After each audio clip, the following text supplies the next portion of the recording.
संसार में दुख का कारण अपने अपने कर्म रहते हैं और कर्म की निर्जला करना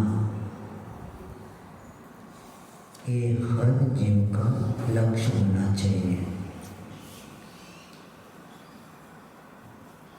हमारे भगवंतों ने 4 उपदेश बताए हैं। पुरुषार्थ, धर्म पुरुषार्थ, अर्थ पुरुषार्थ, काम पुरुषार्थ और मोक्ष पुरुषार्थ। पहले 3 पुरुषार्थ जो होते हैं ये परस्पर में विरोध नहीं होगा तो चौथे पुरुषार्थ की सफलता मिल सकती है। धर्म पुरुष अर्थ, धर्म पुरुषार्थ। धर्म ने दुखों से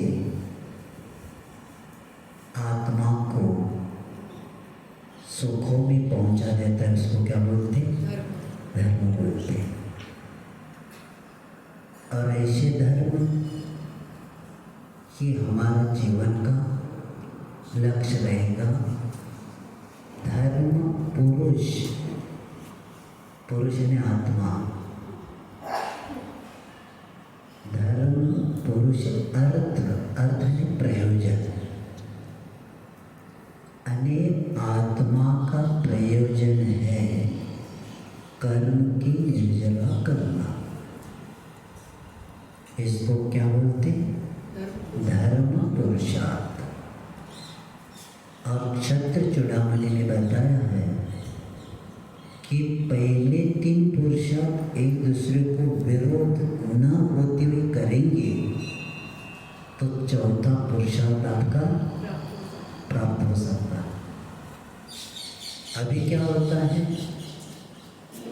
पहला पुरुषार्थ नहीं होता, अंत का तो स्वप्न भी नहीं है अपना विषय।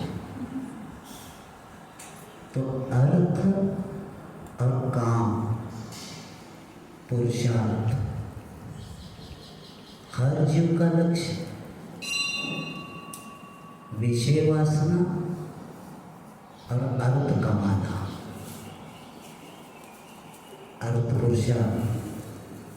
अर्थ पुरुषार्थ कब होता है? धर्म के अनुसार पैसे कमाएंगे तो अर्थ पुरुषार्थ होता है। अगर अर्थ के पीछे अनर्थ करेंगे तो परमार्थ चला गया। अर्थ के पीछे, परमार्थ के पीछे, अर्थ के पीछे हम धर्म के साथ नहीं करेंगे तो अनर्थ हो जाएगा। तो अर्थ के पीछे अनर्थ करके परमार्थ हमारा चला जाएगा। इसीलिए धर्म, अर्थ और काम उत्तम ब्रह्मचर्य के दिन आचार्य महाराज तीर्थंकरों के वाणी में भी 4 पुरुषार्थ आए, उसमें काम पुरुषार्थ भी आ गया। तो काम पुरुषार्थ के शब्द किस लिए दिया? आचार्य जी कह रहे थे संतान की प्राप्ति के लिए ही काम पुरुषार्थ होता है। इसके अलावा आप विषयों की ओर जाएंगे तो ये वासना में आता है।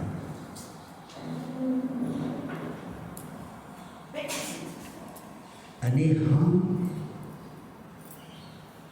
घर का त्याग नहीं कर पाए हमारे पुरुषार्थ की कभी रहे, ठीक है, घर में रहो लेकिन धर्म के साथ रहे ना। और गृहस्थ में प्रवेश करना है तो विवाह होता है, और विवाह को धार्मिक अनुष्ठान शब्द आया है। क्यों आया? क्योंकि मैं अकेला धर्म नहीं कर सकता, इसलिए हमें धर्म पत्नी की जरूरत है। धर्म को आगे चलाने के लिए धन पत्नी नहीं,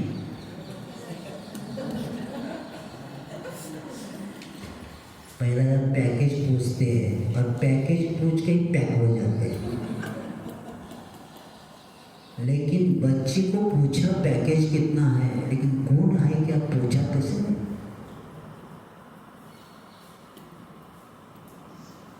पहले के लोग गुण पहला देखते थे,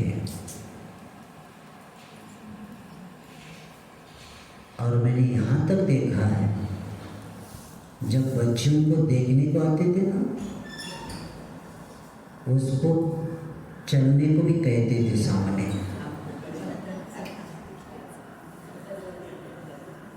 और चलते समय उसमें जो बूढ़े वयस्क हैं वो जानते थे इसका स्वभाव क्या है। पैर उठाना,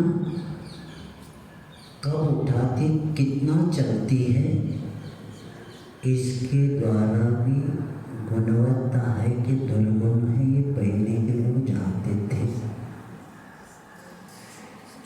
और मैंने भी इसको देखा है,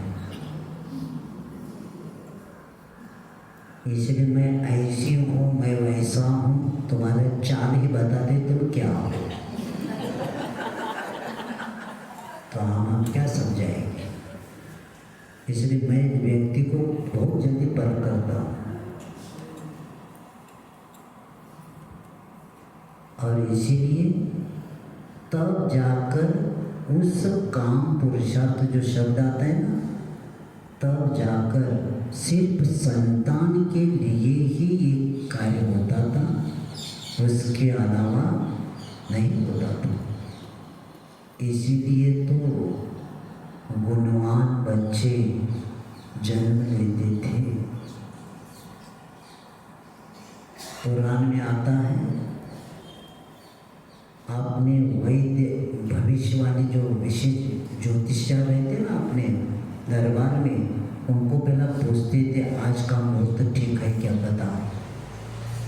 बाद में काम पुरुषार्थ करते थे वो, क्योंकि राज्य के योग्य संतान मुझे चाहिए। तब जाकर महान पुरुषों के द्वारा जन्म हुआ है। तुम्हारा तिथि भी नहीं है, तुमसे पास क्या है? विवाह एक काम पुरुषार्थ और वासना दोनों में अंतर है, और इसीलिए ये तीन पुरुषार्थ जब धर्म के साथ होता है तब जाकर मोक्ष पुरुषार्थ के पात्र बन जाते। और इसी बात को लेते हुए हमारा लक्ष्य पहला धर्म पुरुषार्थ अच्छा रहे, तो यही से हमारे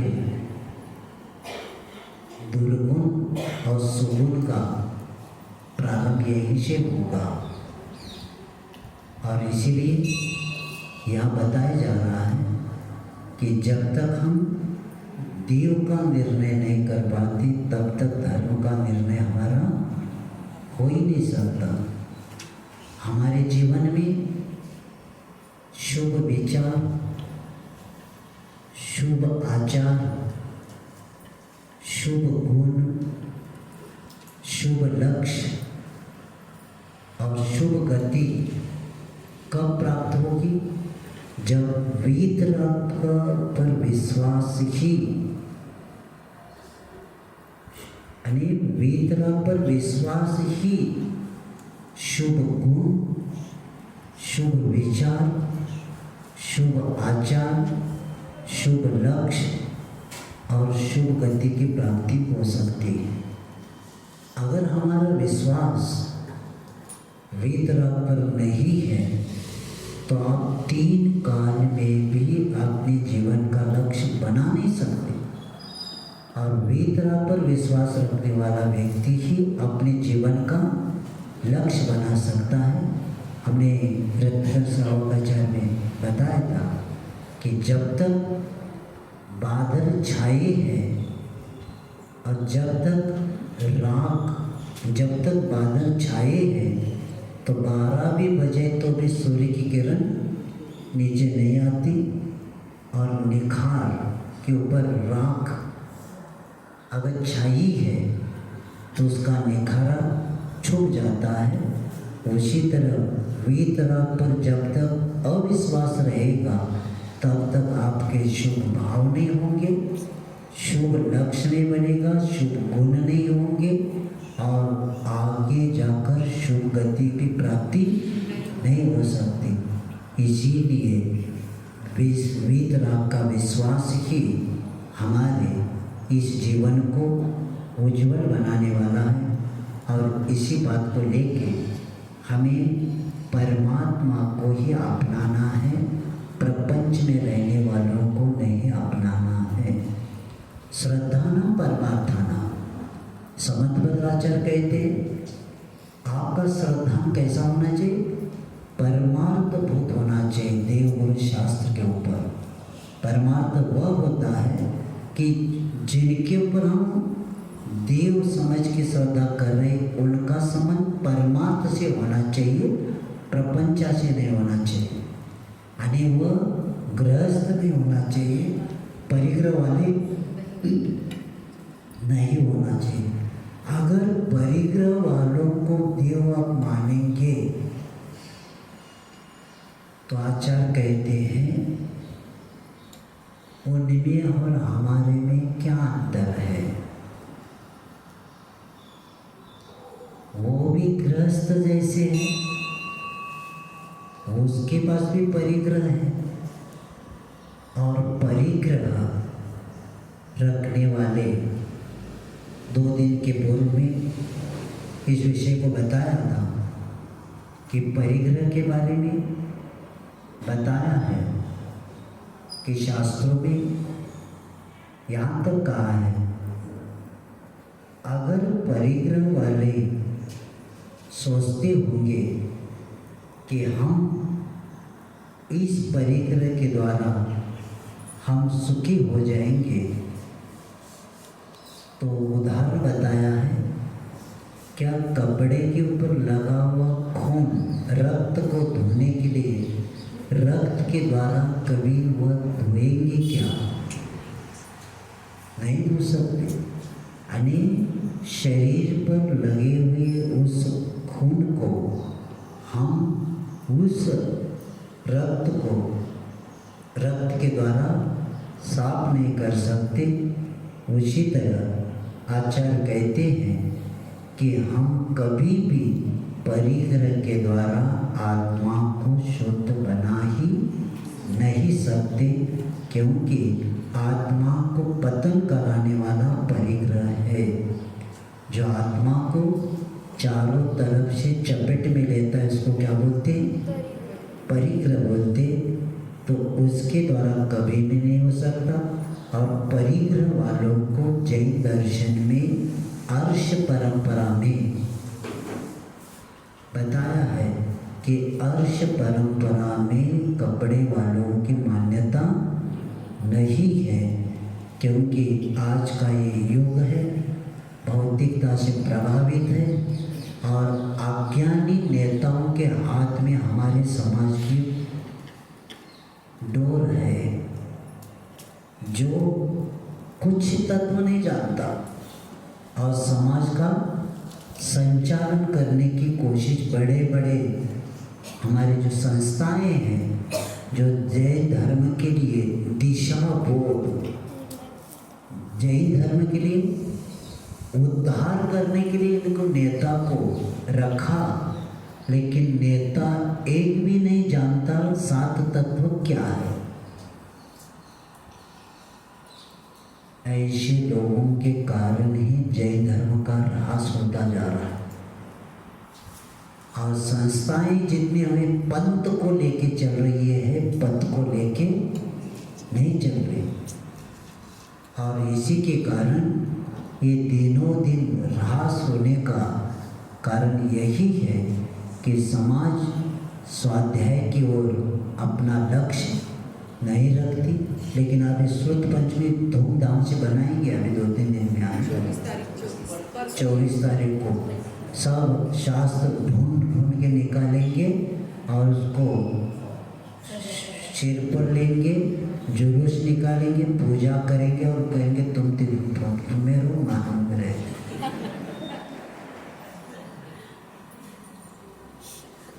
ये स्थिति है। मुझे इस पर प्रसंग याद आया।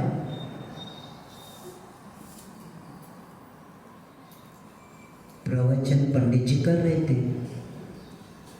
उसी वक्त उसके बच्ची मंदिर जी जा रही थी और पंडित जी भक्ष अभक्ष की चर्चा कर रहे थे।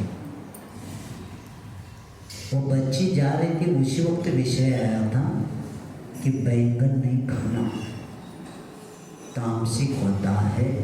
ऐसा कुछ चर्चा करते करते और विषय हो गया और उसी वक्त उसके बच्ची ने सुन लिया और घर में जाकर कहा, मम्मी नहीं माँ, मम्मी कर रही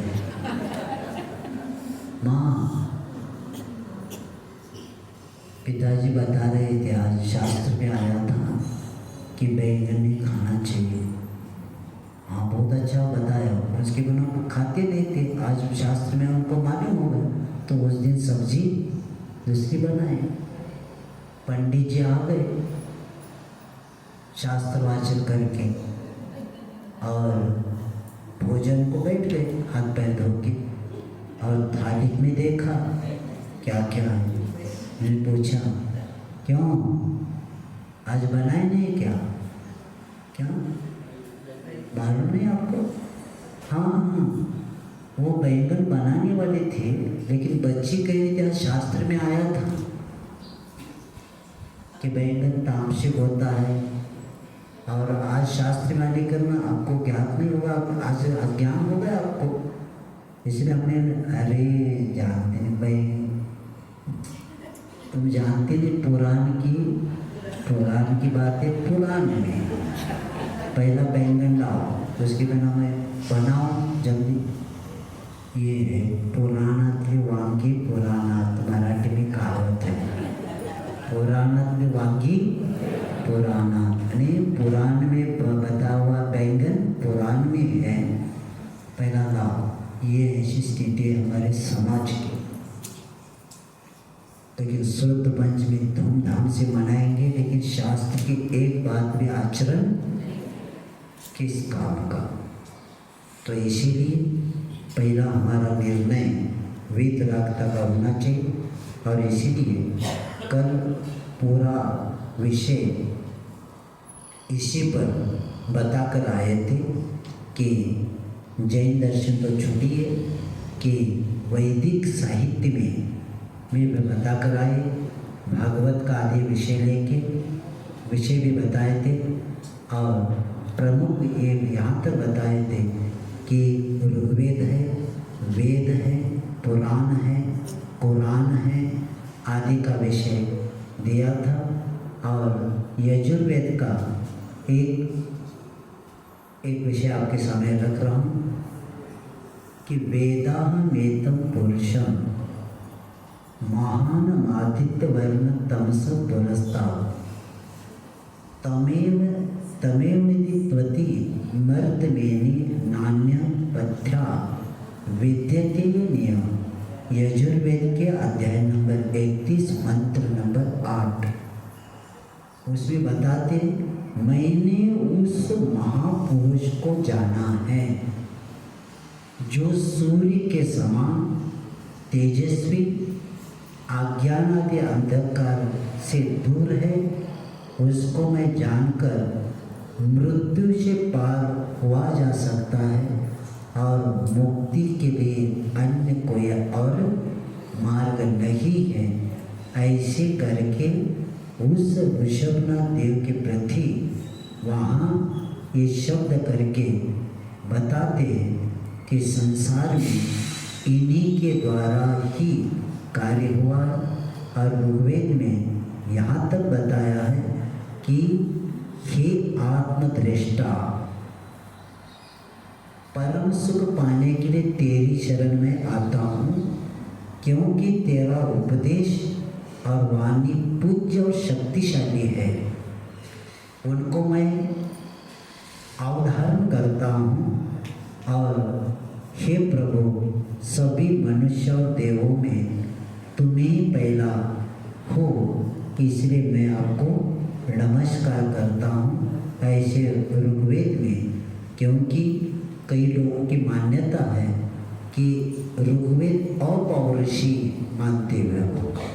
अपौरुषी ने क्या, किसी के द्वारा बनाए माने अनादिकाल का मानते हैं उसको, वेद को।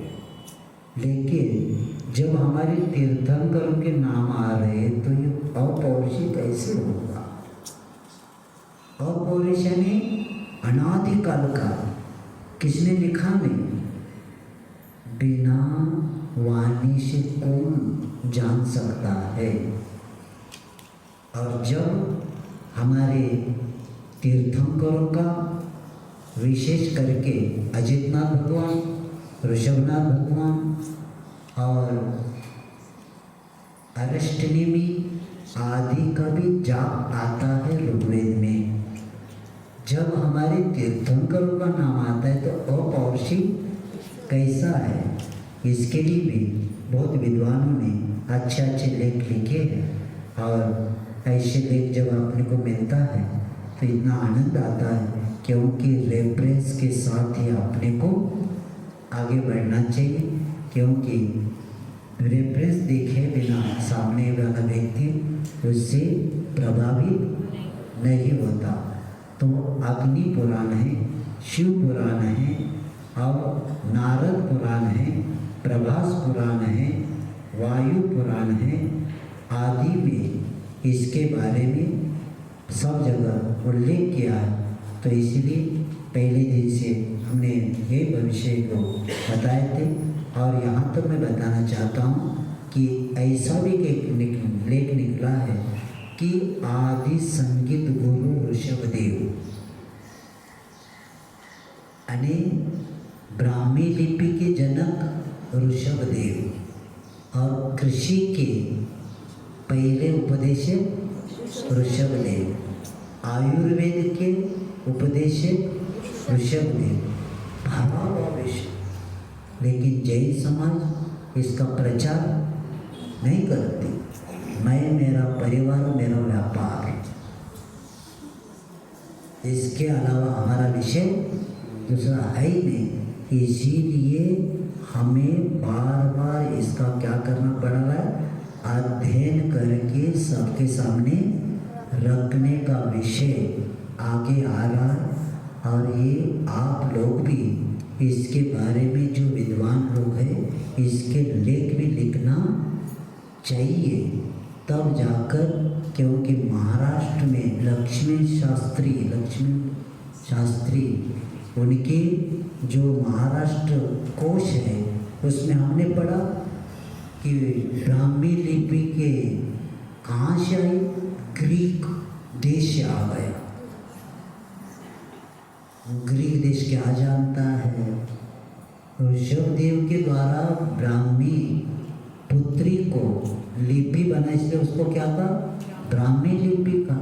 लेकिन ये ग्रीक से आया। अब क्या बताए, जब महाराष्ट्र के विद्वानों की ऐसी मान्यता है तो सामान्य व्यक्ति को क्या बताया जाए, क्योंकि जातिवाद होता रहता है। लेकिन हमारे समाज के लोग इस पर गौर करते नहीं और कैसे ऐसे लेख आए तो उसको लिख के उत्तर भी नहीं देते। लेकिन एक स्वामी कर्मानंद जी होकर गए। हिंदू समाज में आर्य समाज की ओर से 150-200 वाद विवाद हुआ है और उसका एक ही व्यक्ति आगे आता था, कौन? स्वामी कर्मानंद। और ये इतना वाद विवाद करते करते बाद में उनको लगा मैं इतना कर रहा हूँ, लेकिन मुझे लगता है कि हमारे में थोड़ी सी कमियां हैं कि मोक्ष के बाद, 4 पुरुषार्थ के बाद हमारे पास नहीं है। और अंत में दिल्ली में इन्होंने जैन धर्म को स्वीकारा। रात को पहले दिन पूरी समाज आकर बेनती कर रही कि पंडित जी आप क्या कर रहे, आप सबसे विद्वान ऐसे क्यों करें? उन्होंने कहा यही सत्य है, आप भी लोग इधर आ जाओ। आप आगे जाकर वे क्या बन गए?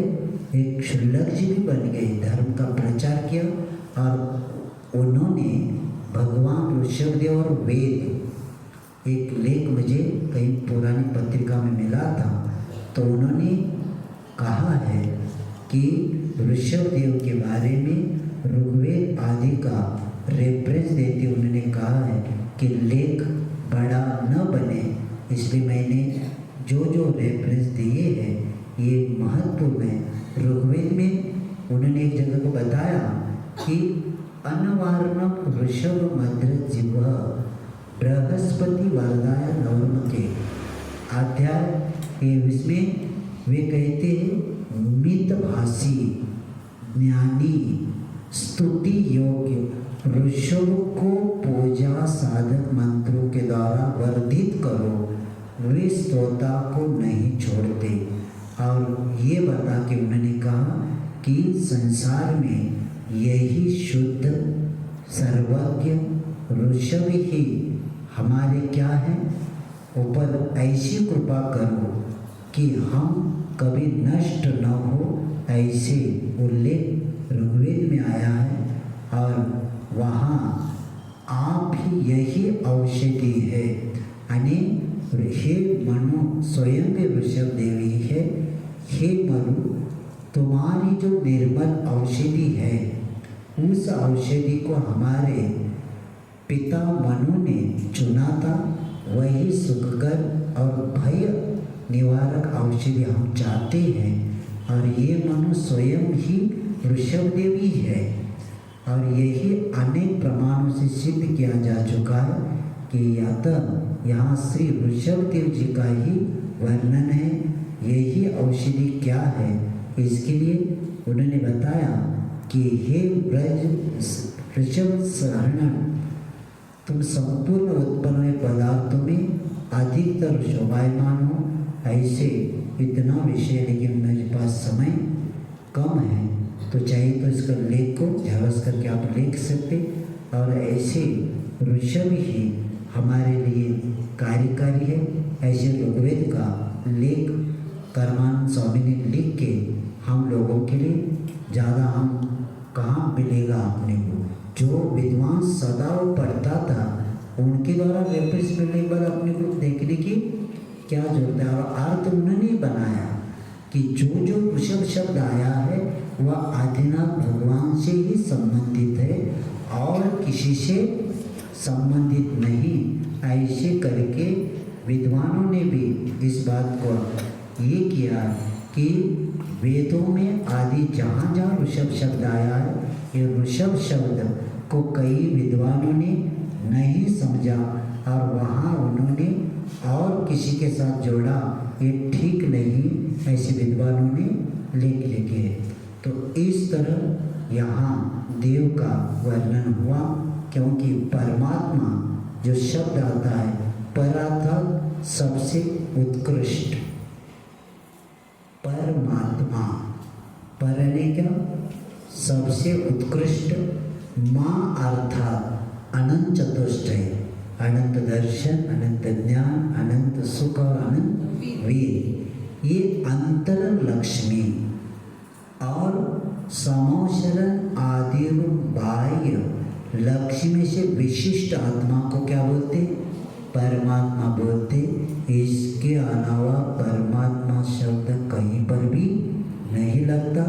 और जैन धर्म में शिल्प दो ही देव पूजनीय हैं, एक आर्यहंत और दूसरे सिद्ध। इसके अलावा कोई भी हमारे आचार्यों ने और बड़े बड़े विद्वानों ने नहीं बताया। लेकिन ये कई त्यागी लोग नए नए देवी के भी मंदिर बनाने लगे। उसी के कारण हमारे समाज में उसके ऊपर एक लेख निकला है इंदौर के संस्कार पत्रिका में कि उस मंदिर के ऊपर एक लेख आया है कि जिनागम में और एक कुटारा घाट। क्या?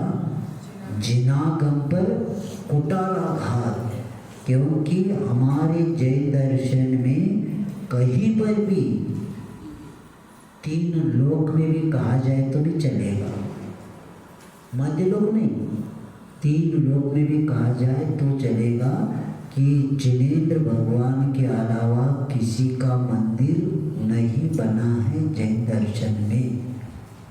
लेकिन आज वर्तमान में अज्ञान के कारण लोगों की भोली भाली जनता को भटकाया जा रहा है। इसलिए भटकाया जा रहा है क्योंकि उनकी दुकान चले। शांति सागर महाराज जी के समय जब शांति सागर महाराज जी ने मिथ्यात्व पर बोलने लगे तो कई लोग विरोध किया, तो भी शांति सागर महाराज जी ने कहा कि कम लोग समझे लेकिन मैं मिथ्यात्व को सबको छुड़वाऊंगा और मिथ्यात्व छोड़े बिना उनका जीवों का कल्याण हो नहीं सकता। क्योंकि जिनेंद्र भगवान में सोना चलता नहीं, लेकिन देवी के मंदिरों में सोना चढ़ता है। इसीलिए भट्टारक आदि क्या करने लगे, ये मंदिर बना के जनता का सोना लूटने लगे। अब अपने निर्वाह के पीछे क्या हुआ, इन भोली भाली जनता को और भटका के हमारे सुख दुख का कर्ता किसी को बनाया। और जैन दर्शन कहता है कि सुख का दुख का कर्ता दूसरा नहीं, क्योंकि हमारे सुख दुख दैवाधीन नहीं, हमारे सुख दुख कर्माधीन है, ये बताया। लेकिन स्वाध्याय की कमी, लेकिन आज का काल पढ़े लिखे लोग भी हो गए, परीक्षा प्रदानी भी होने लगे और इसी के कारण सत्य का उद्घाटन हो रहा है। और हमारे गुरु महाराज कई बार हमने कुछ प्रश्न करने के बाद यही कहा कि बहुत साल का है, टाइम लगेगा, लेकिन छोड़ना नहीं। हमारे लिए चातुर्मास में 4 या 5 लोग मिथ्यात्व त्याग करेंगे तो हमारे चातुर्मास सफल मानते हैं। इसलिए मानते हैं क्योंकि धर्मात्मा के द्वारा ही धर्म आगे बढ़ने वाला है। मिथ्या दृष्टि के द्वारा धर्म का विकास होने वाला नहीं। और रागी को पूजने वाला कभी भी समय दृष्टि हो ही नहीं सकता, क्योंकि कोई भी किसी कार्य का प्रयोजन होता है और प्रयोजन ये होना चाहिए आत्म कल्याण का प्रयोजन है। तो जिनका आत्म कल्याण हुआ है उसी को पूजा जाता है। जो संसार में भटक रहे उनकी पूजा करने से क्या होने वाला है, इसका ज्ञान हो जाए। इसीलिए यहाँ कहा जा रहा है कि कुगुरु कुदेव और कुधर्म, इसी के कारण हमारा मिथ्यात्व बढ़ता जाता है, दर्शन मोह पुष्ट हो जाता है। और इसीलिए हम सत्य को समझ के आगे चलेंगे तब कार्य होगा। अब कहते हैं, क्योंकि इसका विषय दर्शन पाठ में भी दिया था और ये विषय ऐसा है कि सबसे महत्वपूर्ण ये विषय है, क्योंकि 1955 में चांसल महाराज जी ने अपने अंतिम उपदेश में उलझे हुए श्रावकों को सुलझे हुए पशुओं का उदाहरण दिया।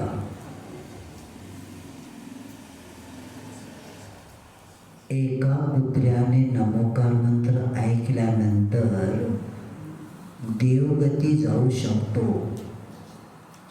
अंजन चोर श्रद्धा करने के बाद अंजन चोर भी निशंकित अंग में समंतवत महाराज जी ने एक चोर को रखा. जब एक चोर व्यक्ति चोरी करने वाला जब यही है, यही ऐसा ही, यही है, अन्य हो नहीं सकता, ऐसे करके नमोकार मंत्र पर विश्वास रख के क्या किया, 170 क्या 270 रस्सी एक साथ काटा. इसी श्रद्धा के कारण उसको आकाशगामिनी विद्या का लक्ष्य नहीं था, श्रद्धा थी. आपके पास भक्ति होगी भगवान के ऊपर, लेकिन श्रद्धा के साथ भक्ति तो काम करेगी. सिर्फ भक्ति कब होती है, जब श्रद्धा से युक्त उस भगवान के गुणों के प्रति जब अनुराग होगा, तब भगवान के प्रति अपनी भक्ति हो सकती है. तो शांति सागर महाराज जी ने उस उदाहरण देख के बताया कि अंजन चोर भी समझ सकता है, वो पशु भी समझ सकता है. इसीलिए वानर ने नमोकार मंत्र सुना शिखर जी में, और वो भी कहाँ गया, देवगती गया. इसीलिए दर्शन मोहनीचा क्षय केल्याशिवाय सम्यक दर्शनची प्राप्ति होती नहीं, और सम्यक दर्शन प्राप्त किए बिना सुख के पात्र नहीं बन सकते. और इसीलिए शांति सागर महाराज जी ने एक ऐसे प्रतिकूल समय में काम किया, तब जाकर पुरानी पत्रिका एक सम्यक वर्धक हमने पढ़ा. शांति सागर महाराज जी जो मिथ्या त्याग करते थे, उस पत्रिका में नाम आता था, इस प्रवचन से इतने लोगों ने रागी की आराधना नहीं करेंगे, और कितने लोगों ने विसर्जन किया. और पंडित वर्ग, उपाध्याय पंडित वर्ग ने, कितने लोगों ने निर्माण का त्याग किया. इसके नाम जब पढ़ते थे तो लगता था कि महाराज कितनी सावधानता से निर्माल खाने वाले पंडित को भी निर्माल का त्याग करवा देते थे. और अभी के हमारे नेता निर्माल का समर्थन करके उनको दुर्गति को भेज रहे. लेकिन अच्छे जैन कुल में जन्मे हुए पंडित परिवार के लोग भी इस निर्माण के पीछे, और शांति सागर महाराज जी ने एक कोई विद्वान होकर गए जो कुंतलगिरी में टीचर थे, बिड़कर ऐसे कुछ नाम है उनका. उन्होंने लिखा है, दक्षिणी कड़िल अज्ञानता और पंडित लोगों के द्वारा भ्रम फैला हुआ, उसी के कारण जब तक निर्माण का त्याग नहीं होगा, तब तक ये मिथ्यात्व छूटने वाला नहीं है. क्योंकि निर्माण के पीछे तो पूजा करने को कहा जाए, और निर्माण बंद हो जाए खाना तो सब वीत रखता कि और आ जाएंगे, ऐसा लिखा है. तो इसीलिए इसको समझ के अब हम आगे का विषय ले लेते हैं. क्योंकि सत्य कटु लगता है, लेकिन उद्घाटन करना हमारा लक्ष्य रहेगा ही. कोई माने या न माने, लेकिन ऐसा नहीं होना चाहिए गिरगिट जैसा. गिरगिट जानते, गिरगिट कई दशलक्ष्मी में विद्वान लोग आते हैं, पहला देखते ही इस गांव के लोग कौन से पंथ को मानते हैं, उसके अनुसार प्रवचन करना. क्योंकि जाते समय पैकेट नहीं मिलेगा तो अनेक जनता के जमघट को देखकर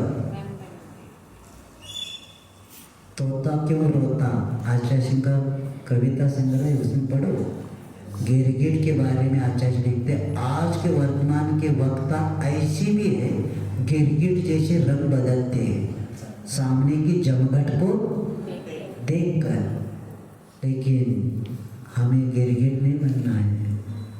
हमें जो सत्य है वही रखना है। कोई नहीं आया तो भी चलेगा, आहार नहीं हुआ तो भी चलेगा।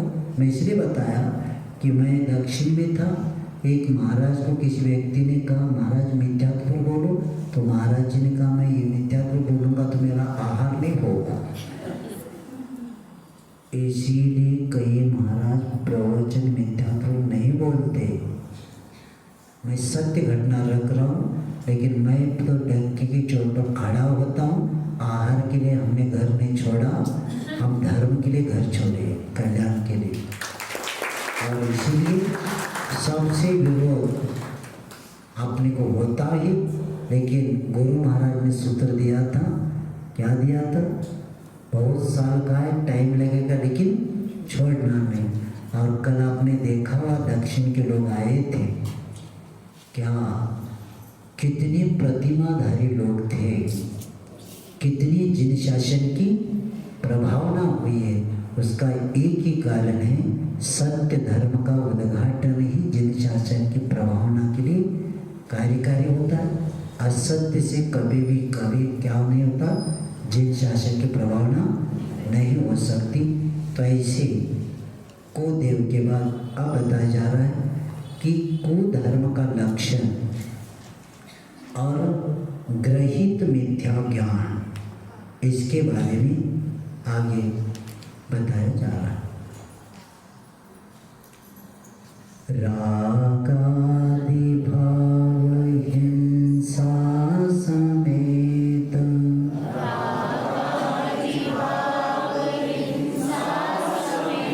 दर्वित त्रस धावर मरण खेत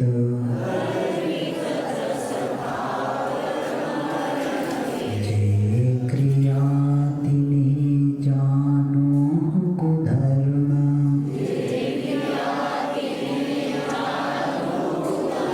तिन सर दे जीव लहे अशर्मा।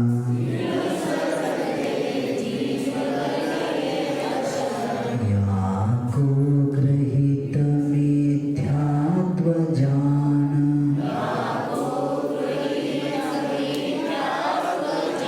अब सुन गृहीत जो है अज्ञान।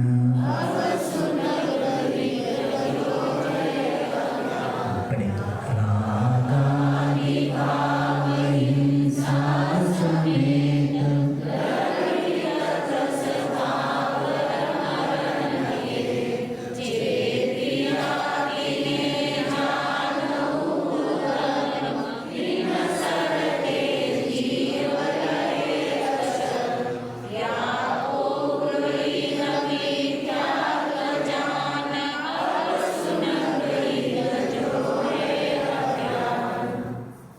रागादि भाव हिंसा समेत दो प्रकार की हिंसा है। रागादि द्वेषादि कौन सी हिंसा है? भाव हिंसा।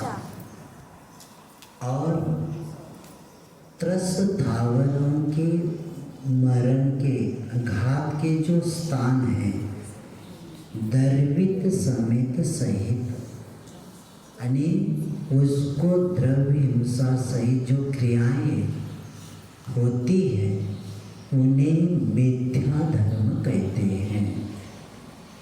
कुधर्म की व्याख्या बताया जा रहा है। जिन क्रिया करने से रागादि भाव की वृद्धि होती है, लक्ष्य धर्म की क्रिया को लेके किया जा रहा है। क्रिया कौन सी किया है? धर्म करके क्रिया किया जा रहा है, लेकिन उस क्रिया से रागादि भावों की वृद्धि हो रही है। और त्रस और स्थावर जीवों का घात होता है। ऐसी सभी क्रियाएं क्या है? कुधर्म है। क्योंकि हिंसा शब्द को पहला समझेंगे।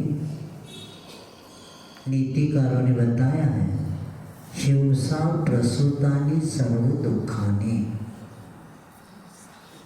जैसे माँ बच्चों को जन्म देती है, वैसे हिंसा दुखों को जन्म देती है। दुखों को कौन जन्म देती है? जितनी हिंसा होगी उतनी आपको दुख ही दुख होगा।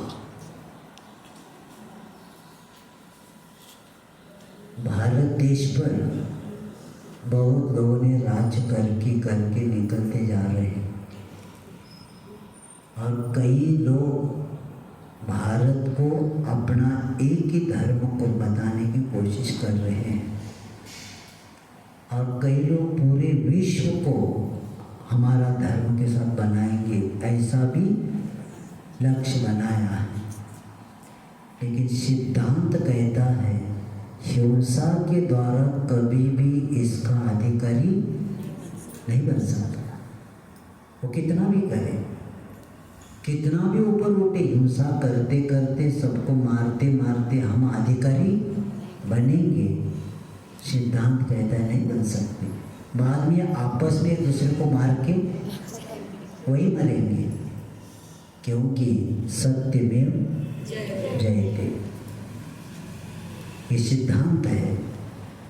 इसलिए कोई कितना भी कोई करे नहीं हो सकता।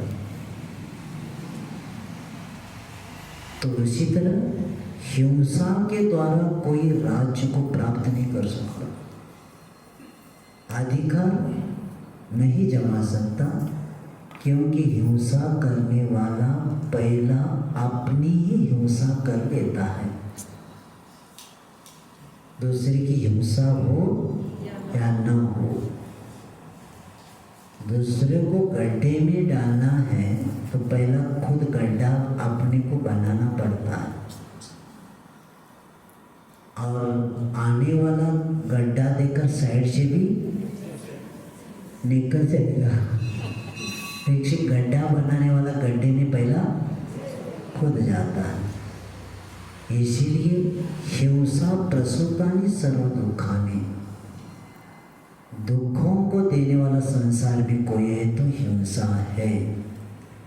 और हम कर्म का बंध, प्रमद योगा प्राण व्यपरोपण हिंसा, हम प्रमाद के साथ योग का व्यापार जितना करेंगे, प्रमद योगा प्राण व्यपरोपण हिंसा, प्रमाद के साथ हमारा योग जब तक रहेगा तब तक हम प्राणों का घात करेंगे, और जितने प्राणों का घात होगा उतनी हिंसा होगी, और जितनी हिंसा होगी उतना कर्म का बंध होगा, और जितना बंध होगा वो उदय में आपको दुख को ही प्राप्त होगा।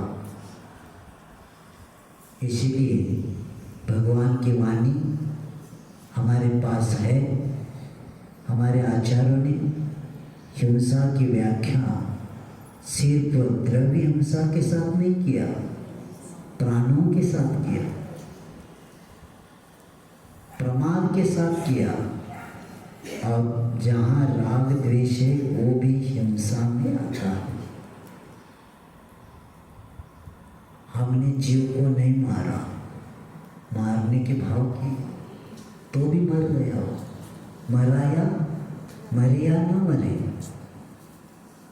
हमने व्यभिचार नहीं किया, भाव किए, आपको बंद हो गया। कौन कहता है हमने पाप किया? तुम्हारे कर्म ही बताता है तुमने पाप किया है। कर्म का उदय ही बताता है ये। इसीलिए ये हिंसा, जो हिंसा को धर्म मानता है इसको क्या कहा जाए? क्योंकि जिन क्रिया करने से इंद्रिय आदि 10 प्राणों का घात होता है उसको द्रव्य हिंसा कहते हैं। और भाव हिंसा, विषय, कषाय, वासना, तीनों शब्द लगाना उसके साथ। भाव हिंसा के साथ क्या लगाना? विषय, कषाय, वासना आदि परिणामों को भाव हिंसा कहते हैं। कौन बचेगा? कौन बचता है? बड़ी बड़ी साधना करना पड़ेगा, तब जाकर इससे सफलता मिल सकती है। इसीलिए ते गुरु मेरे गुरु बसो शब्द आता है कि ऐसे ऐसे बड़े बड़े साधकों को आदर्श सामने रखना पड़ता है। जिन शुद्धोपयोग में रहने वाले मुनि महाराजों को बार बार याद रखना पड़ता है। और यहाँ तो प्रवचन सार में बताया है कि शुद्धोपयोग होने के बाद जाकर आप भी ध्यान करो तो आपके परिणाम शुद्ध हो जाएंगे। ऐसा भी शब्द एक मुनि महाराज को दूसरे मुनि महाराज के लिए बताया है। आपका मन नहीं लगता ना? शुद्धोपयोगी मुनि महाराज के पास भी बैठेंगे तो भी आपका परिणाम ठीक हो सकता है। ये क्यों कहा? क्योंकि भाव हिंसा से रहित है वे, जिनके पास विषय कषाय वासना आदि परिणाम नहीं है। तो इसलिए भाव हिंसा एक उदाहरण के द्वारा समझेंगे कि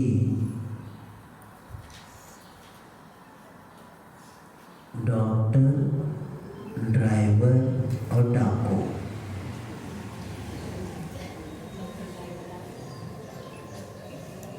डॉक्टर, ड्राइवर और डाकू। डॉक्टर के पास पेशेंट को लेके गए। डॉक्टर कह रहे भैया बहुत स्थिति गंभीर है, ऑपरेशन से हो सकता है लेकिन आपको थोड़ा सा लेट किया काम। तो भी परिवार को लगता है कि इस ऑपरेशन से ठीक होता है क्या? होता है तो आप ऑपरेशन कर लो। डॉक्टर कहता है लिख के देता हूँ, देना पड़ेगा आपको। और ऑपरेशन करते करते और परिवार के कई लोगों की मान्यता थी और किसी की नहीं थी, तो उसमें पेशेंट चला गया। ड्राइवर गाड़ी चला रहा था और किसी कॉर्नर पर अचानक लड़का सामने आ गया और उसके पैर के ऊपर गाड़ी चली गई। तीसरा डाकू। डाकू जब चोरी करने के लिए गया था एक सेठ जी के यहाँ, सब इकट्ठा जितना था ले लिया और उस हवेली से कूद के भागने लगा। तो लोग उसके पीछे लगे। तो इसको लगा कि हम अभी पकड़ने की संभावना है, जनता ज़्यादा दौड़ रही। तो उसमें ने एक गोली चलाया पीछे देख के और शेठ जी को थोड़ा सा लग गया और उसमें शेठ जी बच गए। अब बाद में आगे जाकर वो पकड़ में आ गए। अब तीनों को कोर्ट में हम लेके जाएंगे। वो परिवार वाले कहते हैं हमारे जो व्यक्ति थे, इस डॉक्टर ने ऑपरेशन ठीक नहीं किया, इसके लिए प्रमाद के कारण इनका मरण हो गया। तो डॉक्टर बताते हैं मैंने पूरी कोशिश किया, मैंने पहले लिख के लिया था और मेरा लक्ष्य मारने का नहीं था, बचाने का था। तो कोर्ट उनको सज़ा नहीं देती। ड्राइवर वो कहता मैं सावधान से चल रहा था, लेकिन पीछे के चाक के पीछे उसका पैर आया था, सामने नहीं आया था।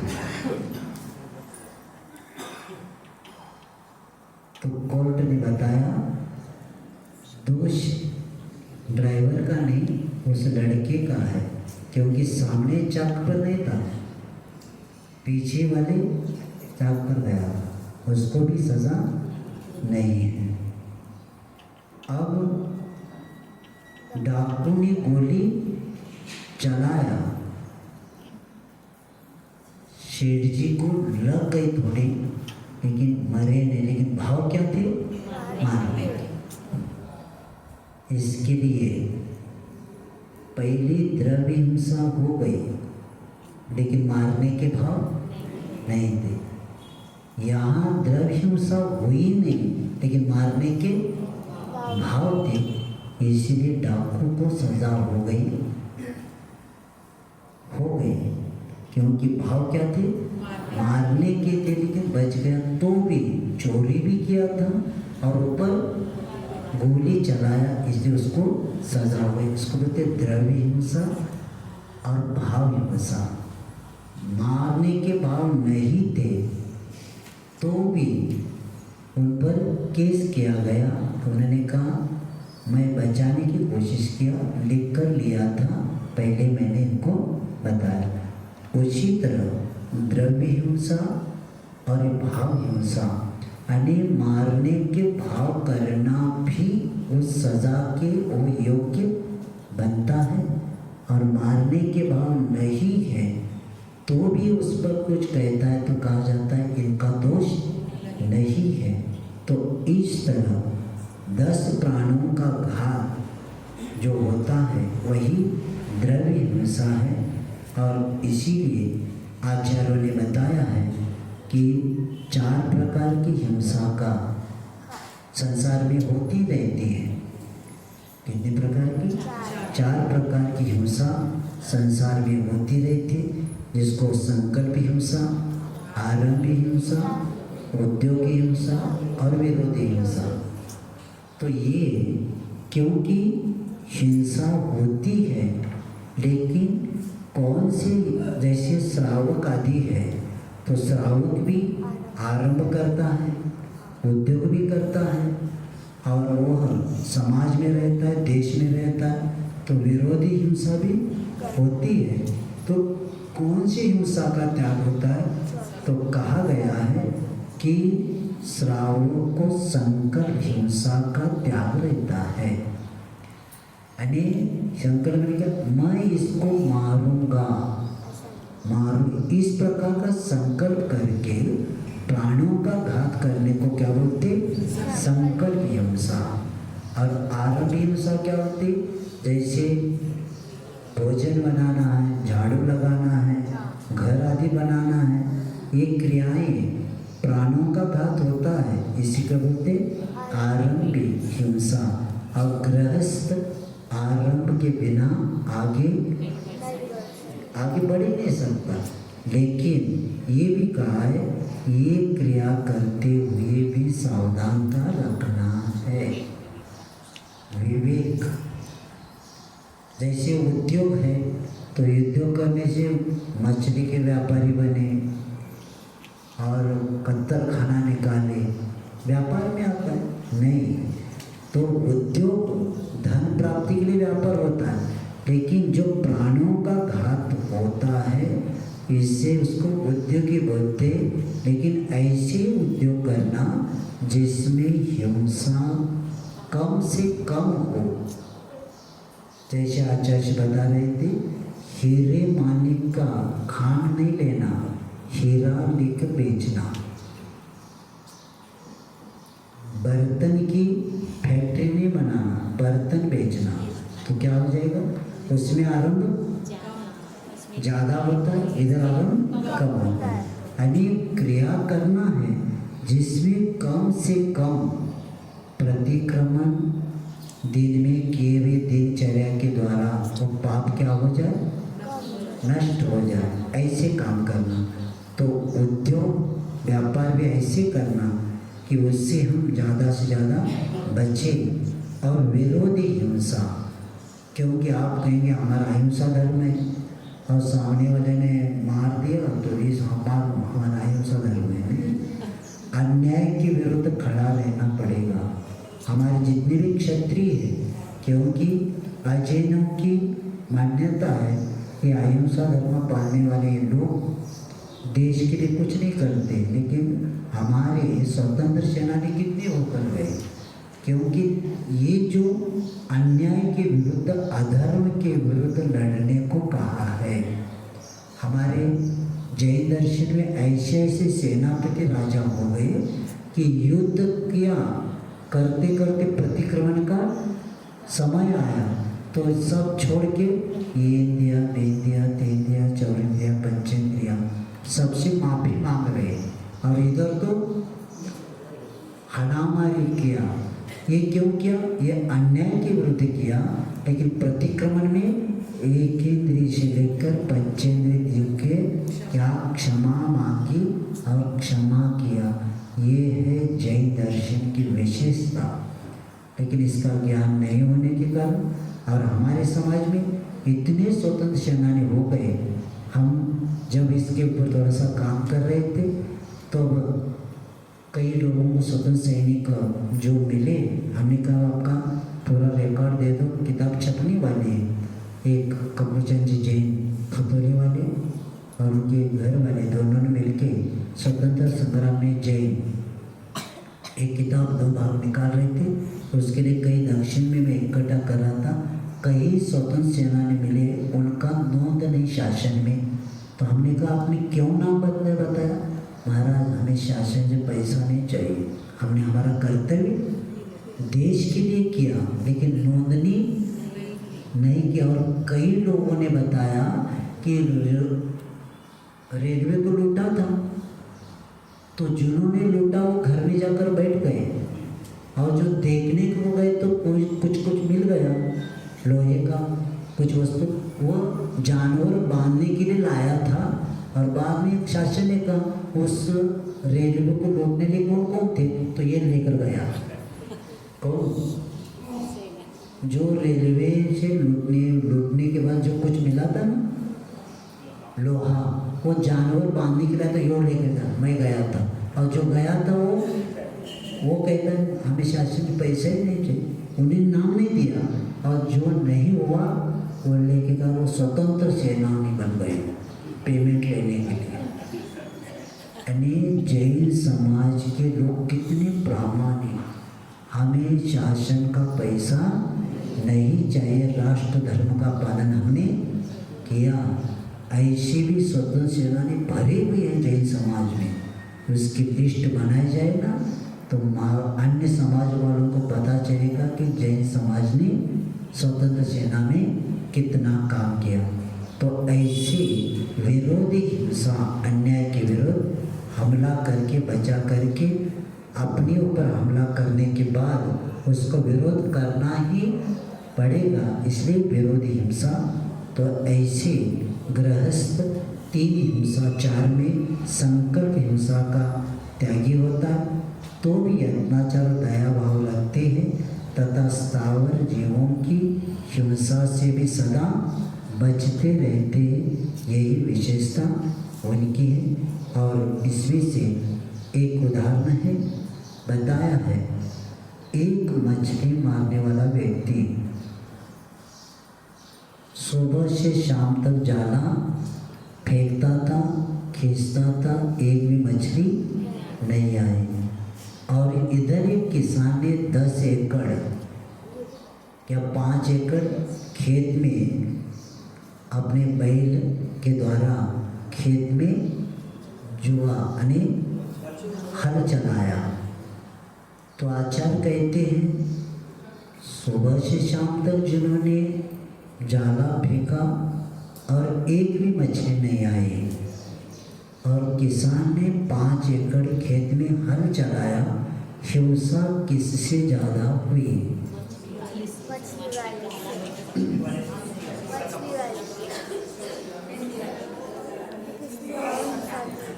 हाथ वर करा। तो सुबह से शाम तक जाला फेंका, एक भी मरी नहीं, और 5 एकड़ हल चलाया।